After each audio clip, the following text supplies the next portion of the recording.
Why would someone have that opportunity and not leave? I was talking to a friend of mine some months back, and I was asking her, like, oh, you're serving presently. If you have an opportunity to travel out, would you go? The person said, I will leave. Oh, I support that person 100%. I will leave too. Like, what do I want to stay? Once NYS is serving my country because of what? Inside khaki. Is it because of the khaki? Please, I've already won it. Let me travel out. I don't care. Wait, so what's the point of going to school? Even though I'm not saying education is scam, but then what do I have to, like, after finishing school, then I have to learn this? Some people are not working with their certificate anymore. People are like learning this, especially this tech world. Oh, I like a tech skill. I like a tech skill. Everybody's just learning tech. Like,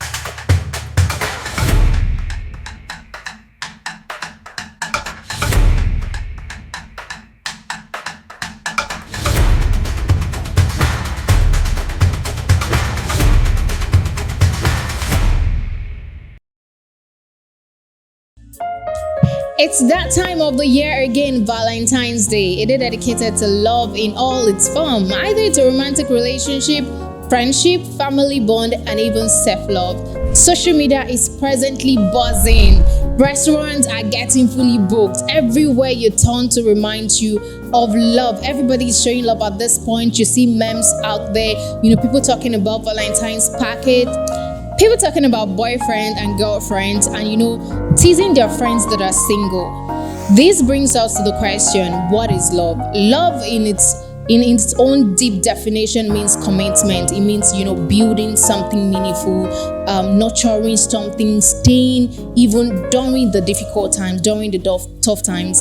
And, there are times in relationship where you feel like you're at your breaking point and you want to take a leave. And that is why I would like us to ask each other this question. Can we say the same about Nigeria? Do we love Nigeria? Are we still committed? During the difficult times, are we still ready to stay?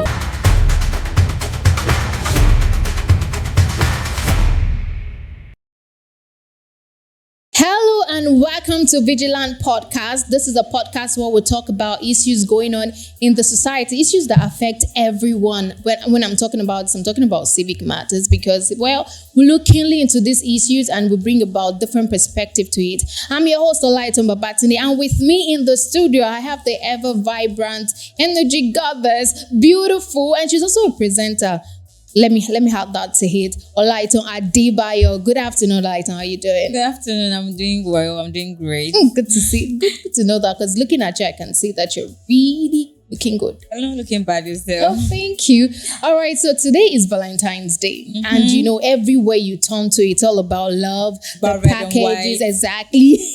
So how are you feeling? How is today? How do you feel about the whole day? I'm not feeling too about it, even though I don't love love, actually. Okay, yeah, but then, when it comes to like gifts and you're seeing people collecting gifts and you're seeing people like sharing love and all of that, it gets to you in some kind of way. But then I'll be a bad girl, so I have to like, okay, let's leave love, let's face food. Okay, let's focus on our focus. Yeah, that's just it. All right, but then I want to use this medium to chip in that love is not all about having a boyfriend or girlfriend. Well, your friends can show you love, buy you gifts and all that. So you as a person, which one of your friends did you gift today? Maybe someone should start with me and you can start with me. That's actually okay. So after this show, you're going to give me a Valentine's Day.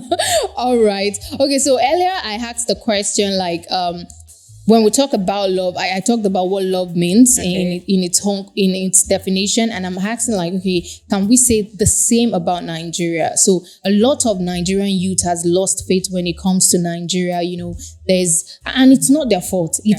Times are really hard. We're talking about unemployment. We're talking about scarcity. Like everything seems to be scarce. And then when it comes to opportunities, people are going to school. And that is why people say school is scam, because they know that after graduating, there is no job opportunity. And so why should I go to school in the first place? Point. Exactly. And then we have the insecurity.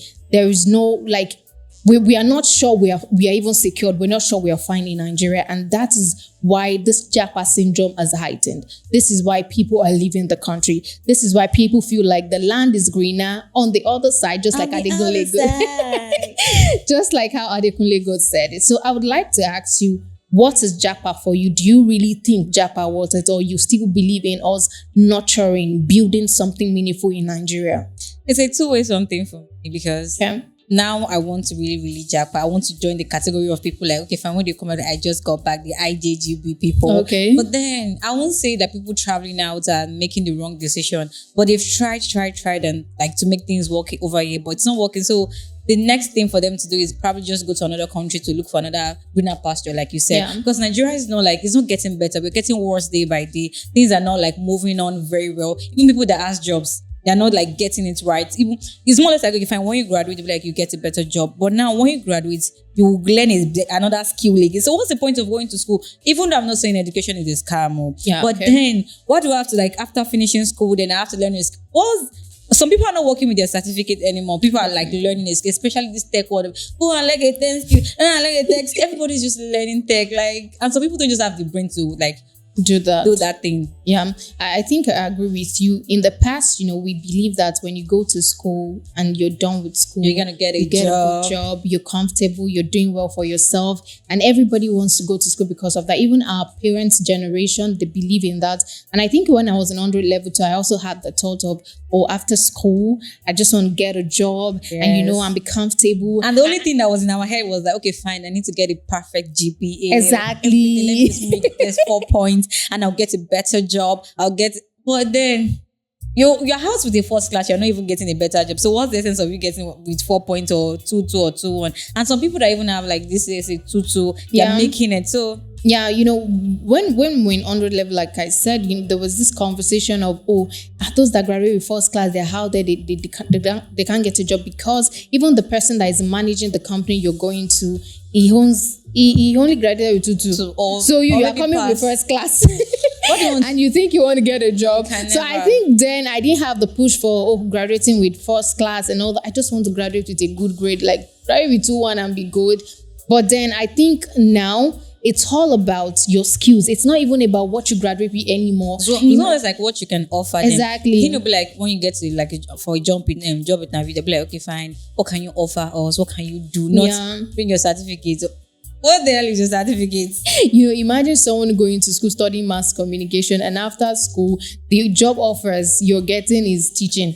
And aside that, teaching is still like, okay, you might be able to do that. But aside that, you want to work in big firms, you want to work in big companies, and they're asking you, what can you do when it comes to, when we talk about tech, it's not majorly coding and all that. Yeah. There are some tech jobs that are not really coding, and then these are what people are going in to learn now. They're just acquiring skills and all. And then it just makes you think like, the 4 years or 5 years that I used in school, I should have learned this skill. It got to a point where I feel like all the times I was going to class, maybe I shouldn't have gone to class that much. I should have probably learned something, because at the long run, everybody wants the skills that you have.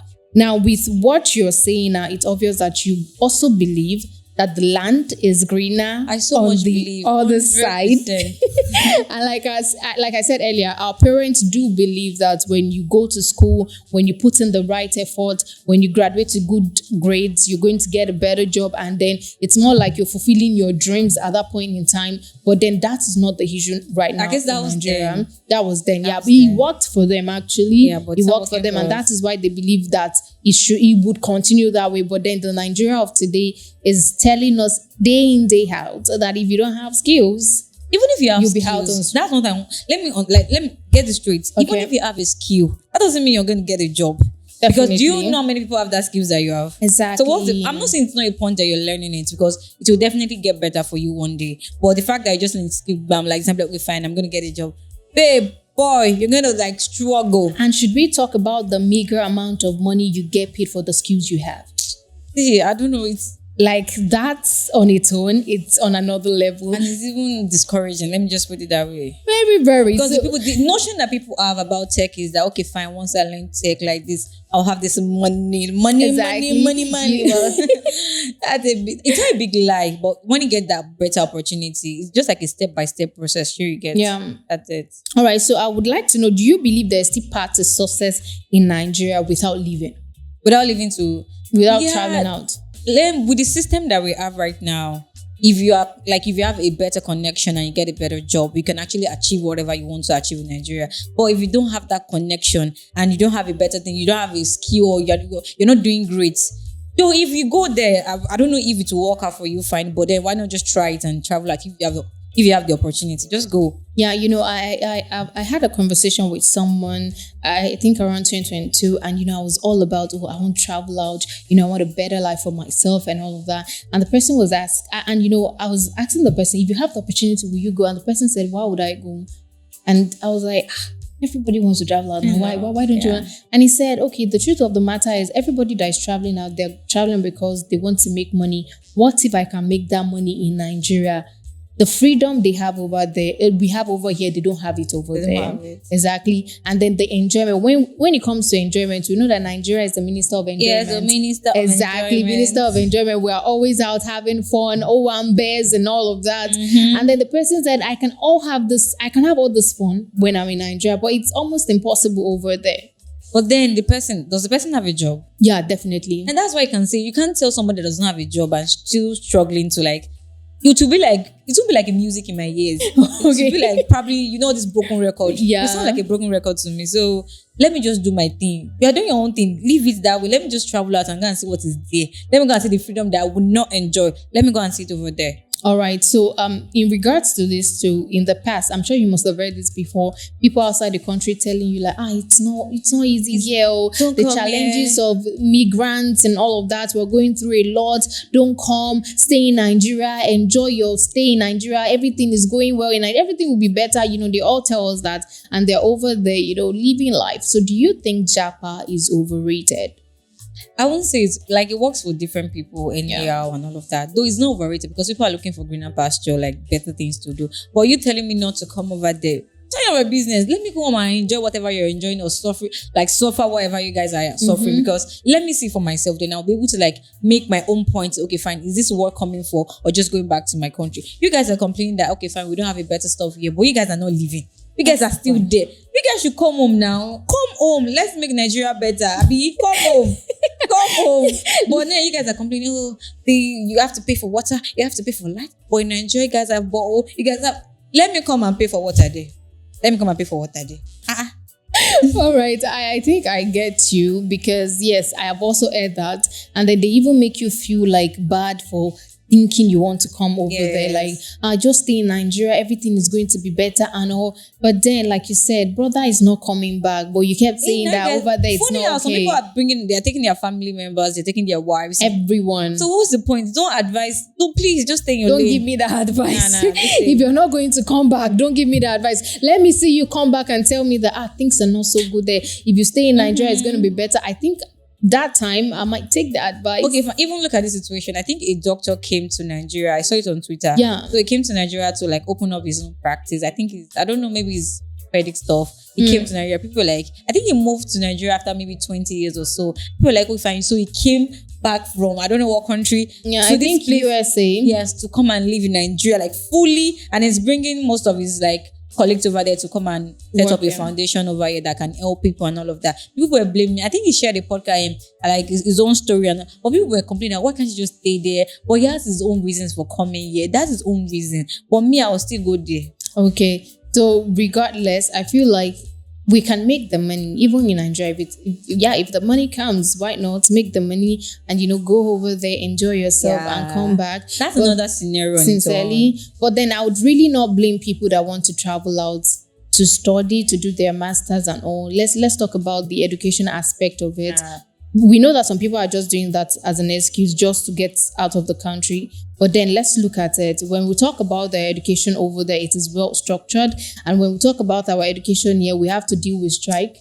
The fact that masters strike affects master's students. It's a lot. That's a lot now. I'm a master's student now. Please, I should have this freedom or this leverage. Yeah, that I'm a master's student. So, when it comes to strike, it affects you. So, what you're supposed to do for, say, about a year or so, you're doing it for 2 years, you're doing it for, whatnot. So, it's really not worth it. And that's why I don't blame people that want to travel out. Because if I do have that opportunity, I'm going to take it too. So, but I want to know, what role does government policy play in either encouraging young Nigerians to stay or pushing them to leave?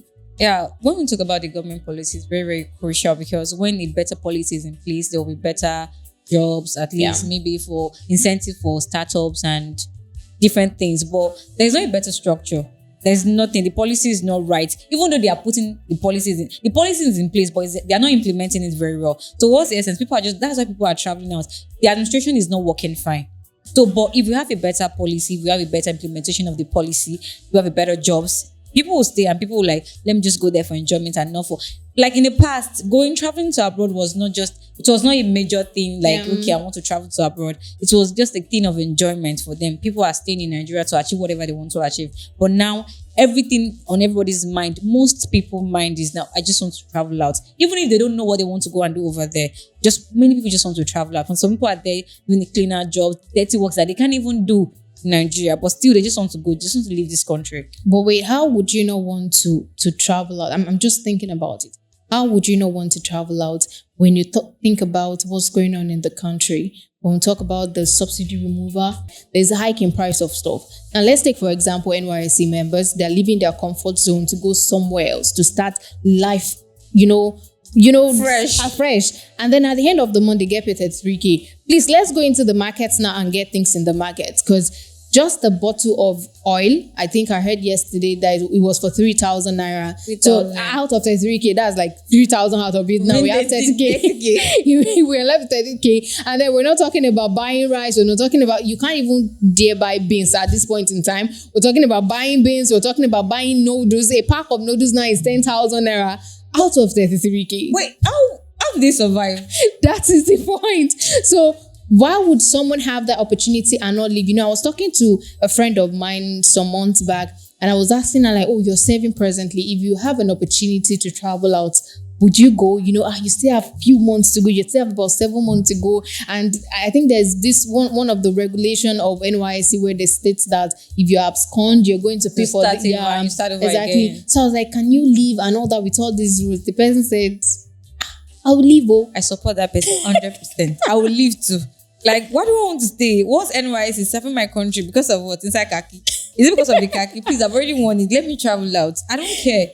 But I feel like if the government policy, and I think I once said it on one show on Market Square when I said that when the government makes policy, they make it for the people. But when you make policy, always put in the short term and the long term thought into it. You're making this policy for these people, but people are dying day in, day out. It's more or less like they're only looking at the long-term benefits, and they don't care about the short term. The short term is really the only thing they'll be like, okay, fine. But I think when the Minister of Economy was talking, Mr. Wale, when he was talking, was like, okay, fine, we're going to the challenges will be for a short term, but the challenge is not like looking at, we are already seeing the greener pasture, we are seeing the long-term impact, like the benefit. We're not seeing any benefit. Things are getting worse day by day ever since the subsidy removal. I think that's because, so what's the point? And I said it, and it's not affecting them. Yeah, I said it then that they are not making the policy for themselves. They're making the policy for people who do not have the money to feed. Okay, now it's not possible for Tinubu to say he wants to buy petrol and then he has to think about how much he has to. Everything's already in place. Exactly, everything is already in place. But then you're making that policy not considering the people that are in the lower class, and they would find it difficult. And that should be one thing they should have been they should consider anytime they want to put a policy in place. Yeah. They should put the fact that some people cannot afford this thing. Some people cannot do this so thing. I think that is where the direct aid come in. There are some people that that they are not.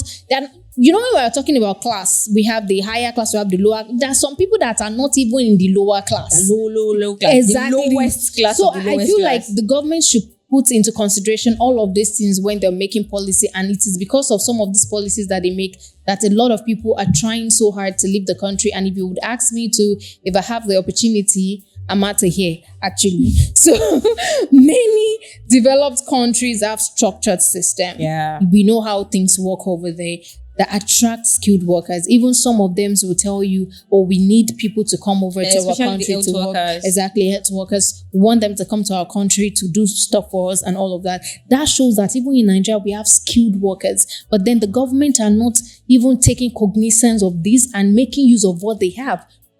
Instead, they go outside the country, to take care of their health and all of that. So even our skilled workers are becoming so useless. I think I saw something on Instagram when a lady said that, she was talking about the health sector in Nigeria and all of that. And then she got sacked from her job. And a company outside the country, I think I saw the stuff too. Said that they paid for her trip and all that. And they said she should come over all there. expense paid. Seriously, to resume work. This is to show that these other countries are seeing how much skilled workers we have in Nigeria. They're seeing how much we are, when it comes to adapting and working hard, Nigerians have that. So they can see it. And it's so funny when the government are not seeing this. And instead of them to go into our health sector, make it better, make everything work smoothly, they prefer to go outside the country to go take care of themselves. So I would like to know, what can the Nigerian government do to make the country more competitive and appealing for its own youth? We've been saying it every time, like, okay, fine, make the infrastructure better, try and organize probably incentive for startups so that they can start their own businesses, encourage startups and all of that, and improving our tech and innovation and all of that. But it's more like it's all talks. It's all talks. They're not doing it, and they don't want to do it. So why not we can't talk about it always, because we're always talking about it and it's not working. And this moment you'll be like, okay, fine, President Tinubu just signed a memorandum of understanding with Saudi Arabia to boost our economy. This thing will improve our economy, but we're not seeing the impact. So I don't think there's anything that Nigeria can do that will make that will make us stand out. Let me put it that way, because they will say it is happening, but we're not seeing the impact. So they will definitely be better than us in every way. I'm not saying this is not like a cross or anything, but it's been in existence for a very long time. They will say, okay, fine, they signed a deal with UK. We have this trade with this person, with this country, but we're not seeing the impact. We're still complaining. So they will say, okay, fine, they've given farmers this certain amount of money for like probably 1,000 farmers to start their business, but we are not seeing things are still getting more and more expensive. So what's the point? Yeah, I think recently, President Bola Ahmed Tinubu signed the budget for 2025 from 4.5 trillion naira to 54.2 trillion naira. Yeah, that's it. And then, Peter Obi also said something about, Nigerians holding them into accountability, checking how they're going to spend this money, because if not, we'll keep drowning in debt. And that has been going on for years. When some Nigerians will tell you, like, the money you they hold that country as in Nigeria without even spending is a whole lot. And I just feel like our government should probably invest in all the things that bring in money for the country. Invested in agriculture. That was why I said they will come out and say, okay, fine, we've signed something, we've invested in this, but we're not seeing the result of these things you're doing. It's more or less like you're just coming to just signing paperwork. That's what everything is all about. You guys are just signing paperwork, and we're not seeing the impact. And then, they're using style to embezzle the money. Okay, if I may add that. All right. So do you think the idea of Nigerian dreams still holds weight? Or as poor leadership and governance made it nearly impossible for young people to believe in Nigerians' dream and all that? I'll say it still exists. But if we move away the bad governance, the bad administration and all of that, Nigerian dreams still exist. We can still do better in Nigeria. We can still have a fulfilled life in Nigeria without having to like travel out or like stay anywhere. We can still you can still be a better person in Nigeria. But when we remove all this bad administration and set in a proper system, we can have a better Nigeria. All right. Thank you very much for joining me on the show today. It has been a lot of fun for me because I had fun talking to you, and you bringing your vibe and saying your mind without holding back. I cannot hold back. It's been fun with you on the show, and that will be all on today's episode on Veegilants Podcast. Until the next, you have a wonderful weekend.